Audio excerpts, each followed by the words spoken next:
Chapter 11. The King and Queen of Hearts were seated on their throne when they arrived, with a great crowd assembled about them, all sorts of little birds and beasts, as well as the whole pack of cards. The knave was standing before them, in chains, with a soldier on each side to guard him, and near the king was the white rabbit, with a trumpet in one hand, and a scroll of parchment in the other. In the very middle of the court was a table, with a large dish of tarts upon it. They looked so good, that it made Alice quite hungry to look at them. I wish they'd get the trial done, she thought, and hand round the refreshments. But there seemed to be no chance of this, so she began looking at everything about her, to pass away the time. Alice had never been in a court of justice before, but she had read about them in books, and she was quite pleased to find that she knew the name of nearly everything there. "That's the judge," she said to herself, "because of his great wig." The judge, by the way, was the king, and as he wore his crown over the wig, look at the frontispiece if you want to see how he did it. He did not look at all comfortable, and it was certainly not becoming. "And that's the jury box," thought Alice, "and those 12 creatures," she was obliged to say creatures, you see, because some of them were animals, and some were birds. "I suppose they are the jurors." She said this last word 2 or 3 times over to herself, being rather proud of it, for she thought, and rightly too, that very few little girls of her age knew the meaning of it at all. However, jurymen would have done just as well. The 12 jurors were all writing very busily on slates. "What are they doing?" Alice whispered to the Griffin. "They can't have anything to put down yet, before the trial's begun." "They're putting down their names," the Griffin whispered in reply, "for fear they should forget them before the end of the trial."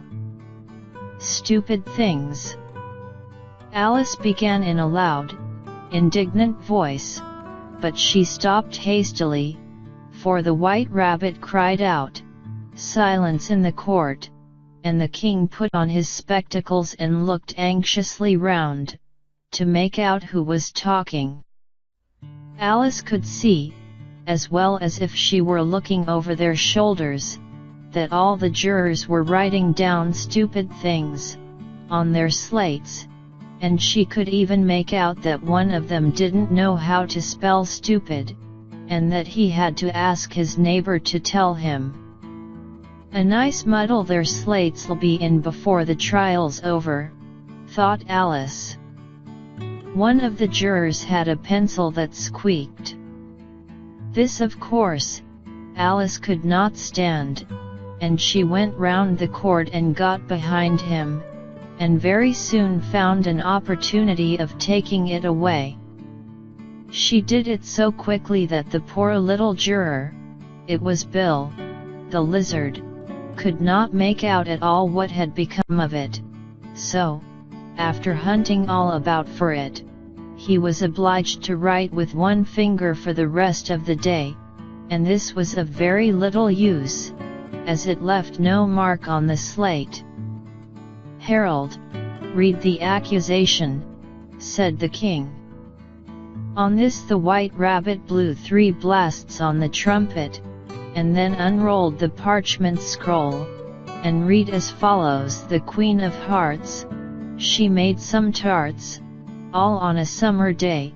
The Knave of Hearts, he stole those tarts, and took them quite away.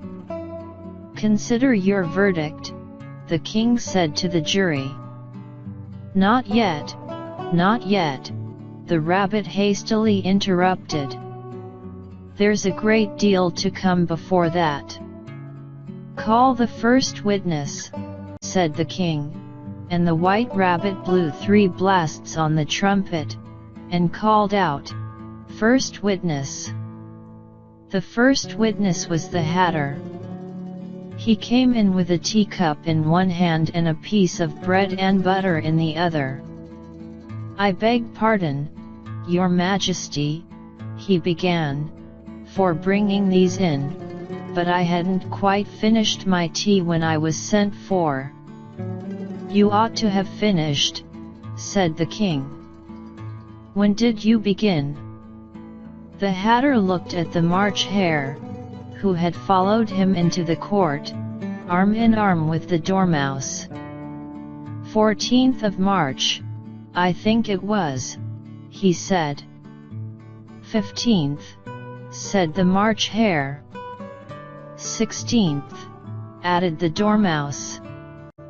"Write that down," the king said to the jury, and the jury eagerly wrote down all 3 dates on their slates, and then added them up, and reduced the answer to shillings and pence. "Take off your hat," the king said to the Hatter. "It isn't mine," said the Hatter. "Stolen," the king exclaimed, turning to the jury, who instantly made a memorandum of the fact. "I keep them to sell," the Hatter added as an explanation. "I've none of my own. I'm a Hatter." Here the Queen put on her spectacles, and began staring at the Hatter, who turned pale and fidgeted. "Give your evidence," said the king, "and don't be nervous, or I'll have you executed on the spot." This did not seem to encourage the witness at all. He kept shifting from one foot to the other, looking uneasily at the Queen, and in his confusion he bit a large piece out of his teacup instead of the bread and butter. Just at this moment Alice felt a very curious sensation, which puzzled her a good deal until she made out what it was. She was beginning to grow larger again, and she thought at first she would get up and leave the court, but on second thoughts she decided to remain where she was as long as there was room for her.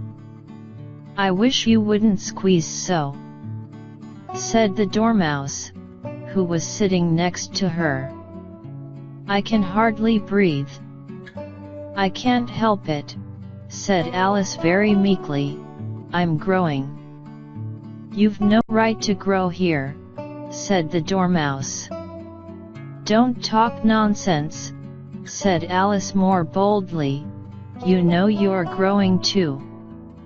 "Yes, but I grow at a reasonable pace," said the Dormouse, "not in that ridiculous fashion." And he got up very sulkily and crossed over to the other side of the court. All this time the Queen had never left off staring at the Hatter, and, just as the Dormouse crossed the court, she said to one of the officers of the court, "Bring me the list of the singers in the last concert," on which the wretched Hatter trembled so, that he shook both his shoes off. "Give your evidence," the king repeated angrily, "or I'll have you executed, whether you're nervous or not." "I'm a poor man, Your Majesty," the Hatter began, in a trembling voice, "and I hadn't begun my tea not above a week or so, and what with the bread and butter getting so thin and the twinkling of the tea the twinkling of the what?" said the king. "It began with the tea," the Hatter replied.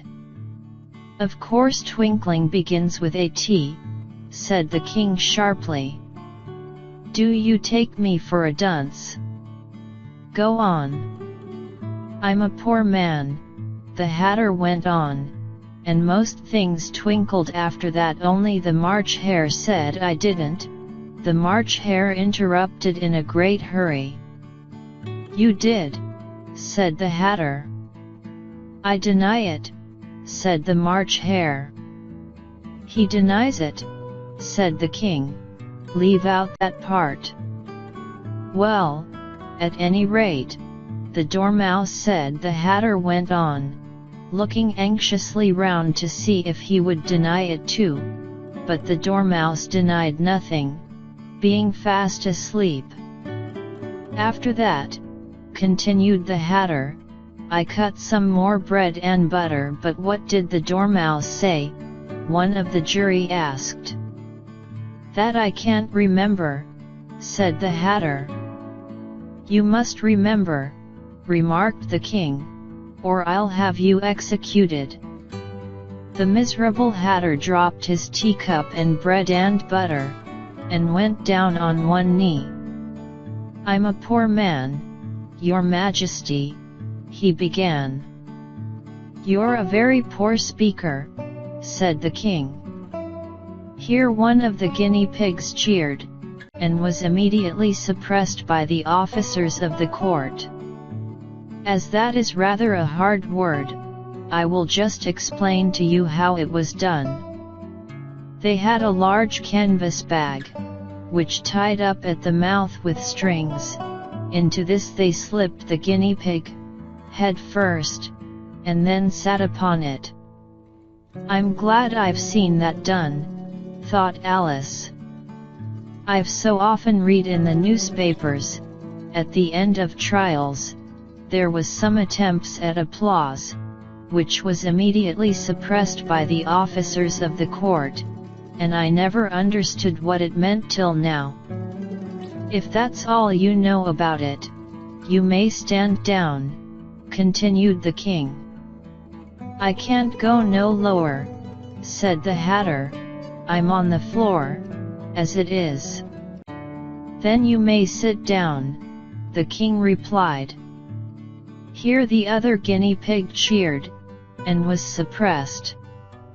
"Come, that finished the guinea pigs," thought Alice. "Now we shall get on better." "I'd rather finish my tea," said the Hatter, with an anxious look at the Queen, who was reading the list of singers. "You may go," said the king, and the Hatter hurriedly left the court, without even waiting to put his shoes on. "And just take his head off outside," the Queen added to one of the officers, but the Hatter was out of sight before the officer could get to the door. "Call the next witness," said the king. The next witness was the Duchess's cook. She carried the pepper box in her hand, and Alice guessed who it was, even before she got into the court, by the way the people near the door began sneezing all at once. "Give your evidence," said the king. "Shan't," said the cook. The king looked anxiously at the White Rabbit, who said in a low voice, "Your Majesty must cross-examine this witness." "Well, if I must, I must," the king said, with a melancholy air, and, after folding his arms and frowning at the cook till his eyes were nearly out of sight, he said in a deep voice, "What are tarts made of?" "Pepper, mostly," said the cook. "Treacle," said a sleepy voice behind her. "Collar that dormouse," the Queen shrieked out. "Behead that dormouse! Turn that dormouse out of court! Suppress him! Pinch him! Off with his whiskers!" For some minutes the whole court was in confusion, getting the dormouse turned out, and, by the time they had settled down again, the cook had disappeared. "Never mind," said the king, with an air of great relief. "Call the next witness." And he added in an undertone to the queen, "Really, my dear, you must cross-examine the next witness. It quite makes my forehead ache." Alice watched the White Rabbit as he fumbled over the list, feeling very curious to see what the next witness would be like, "for they haven't got much evidence yet," she said to herself. Imagine her surprise, when the White Rabbit read out, at the top of his shrill little voice, the name Alice. "You